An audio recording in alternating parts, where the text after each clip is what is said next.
once again.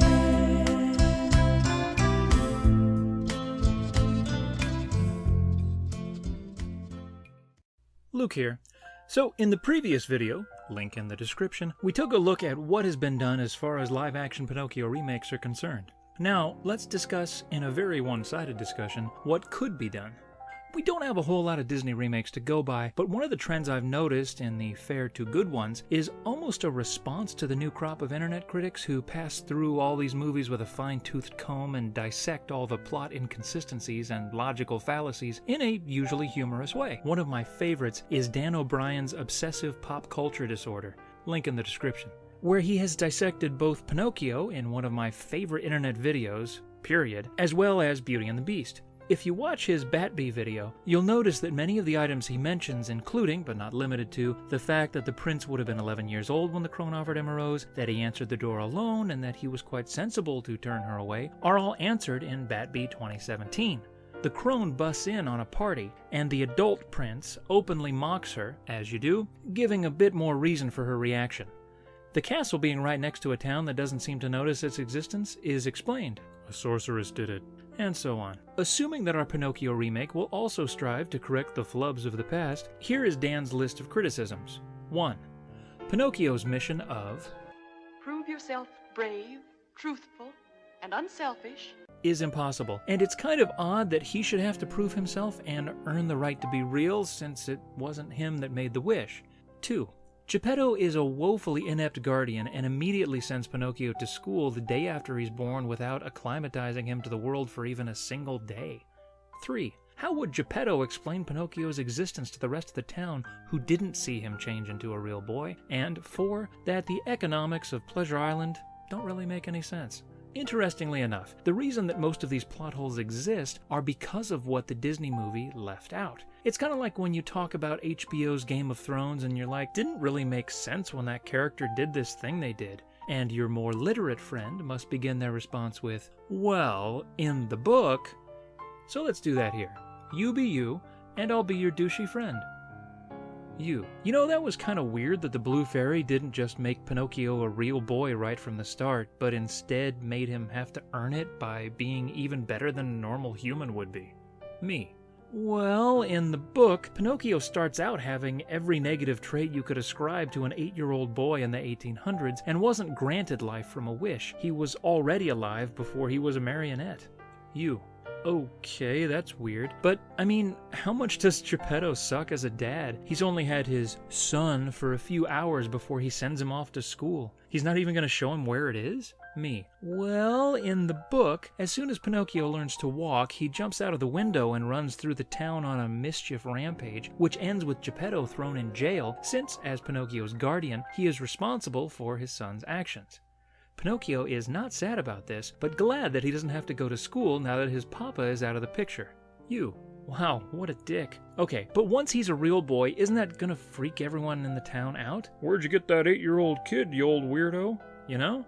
Me. Well, in the book, everyone in the town knew that Geppetto had carved a sentient toy, which, it's well established, is not that unusual, so it's unlikely they'd be too freaked out if he was suddenly a human. You. Well, okay, but look at Pleasure Island. How is selling a few donkeys going to pay for all the cigars, booze, property damage, and the cost of running a full amusement park, not to mention the substantial finder's fee the stagecoach driver is shelling out?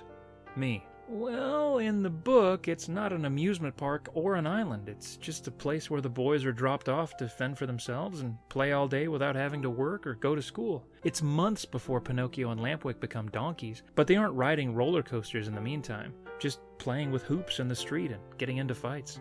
If the previous sketch didn't make it obvious, I think that for the remake, Disney should make a few fundamental changes to P40 when turning it into P2020 maybe?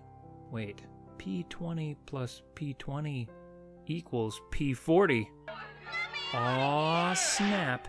For P2020, I think they should make Pinocchio begin life as a troublemaker just like he does in every version we've covered, save P40. He should initially run away from home, again, as he does in most versions of the story, returning, having interactions with Geppetto, who tries to push him in the right direction, but Pinocchio should, in all early scenarios, make the selfish choice when he decides what to do.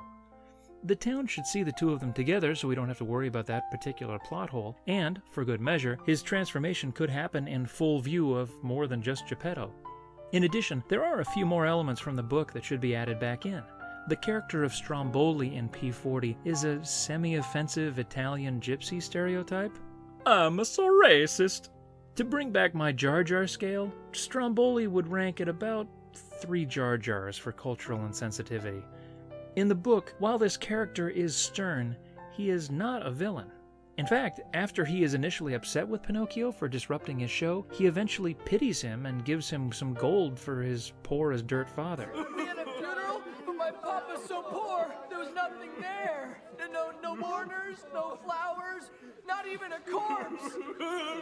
But next door, there's a rich family. They had a funeral with 6 or 7 corpses. This leads into the next scene I'd like them to add back in. The fox and cat scheme, which convinces Pinocchio to bury his newly acquired money in the hopes of growing a money tree. It's a great lesson about not trusting things that seem too good to be true, and really showcases how naive our hero is at this point. I'd also like to see more of the Blue Fairy, but unlike in P40, she shouldn't task him with attaining realness. That should be something Pinocchio decides on his own he wants because he thinks it will make his father happy. This, in turn, can lead to a scene where Geppetto tells his son that it doesn't matter if he's made of meat or wood, he loves him the same either way.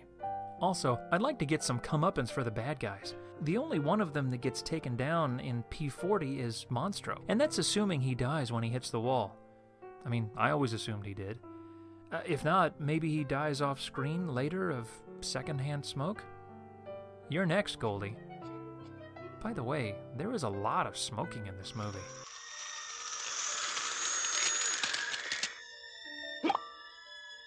Now, there are a few things that I think Disney did better than the book in P40 that deserve to return. Jiminy Cricket is one of them. In P40, Jiminy is an amalgamation of several different characters from the book, but unlike P96's turning all the villains into one character, Jiminy really works to tie the story and themes together. Monstro is better than the asthmatic shark from the book, and making Geppetto desperate for a son and wishing on a star is a good idea, but needs to be done in a way where it doesn't cause plot weirdness. Have him wish upon a star for a son, and then the sentient block of wood shows up and is this naughty boy. Having the audience be sympathetic for Geppetto makes them want Pinocchio to learn his lessons even more. Also, the P40 version of Fox and Cat is the best in any of the adaptations and better than the source material. Honest John and Kitty are one of the best parts of the movie and act as constant foils for Jiminy's life lessons. I would also keep them as a fox and a cat, not humans with vaguely fox and cat-like traits. Flex those CGI muscles and give us an even more realistic Nick Wilde. For the finale, I'd keep the Monstro chase scene. In the books, they just walk out of the shark's mouth while it's sleeping and ride a friendly tuna back to shore, as it's a good climax for the plot.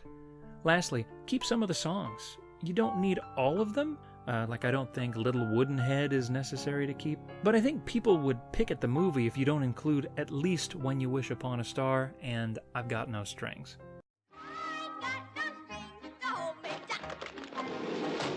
The last story suggestion I have for Disney would be a bold stroke. Don't have him turn into a real boy. Part of the remake process would be repackaging the story for a modern audience. And when you boil P40 down, it's the story of a boy who was born and told he was defective immediately, and that he had to earn his right to be normal by passing through several trials. What if the theme of the movie is instead that Pinocchio strives to change who he is to be socially accepted, like giving in to the peer pressure from Honest John and Lampwick, who tell him how little boys should act, even going so far as to literally transform himself into a donkey by following the wrong examples? Aw, baby's first body horror.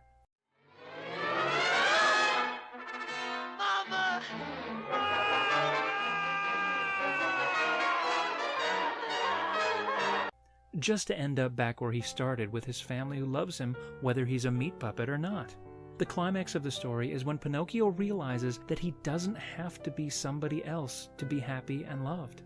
Sounds like a more modern message, I think. Not sure if the world is ready for a Pinocchio story without a magic transformation at the end.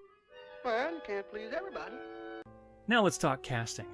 Not sure if they'd use him again so soon, but I think that Kevin Kline would be a perfect Geppetto. He was practically playing him in Beauty and the Beast already. If you want an edgier choice, though, maybe Russell Crowe?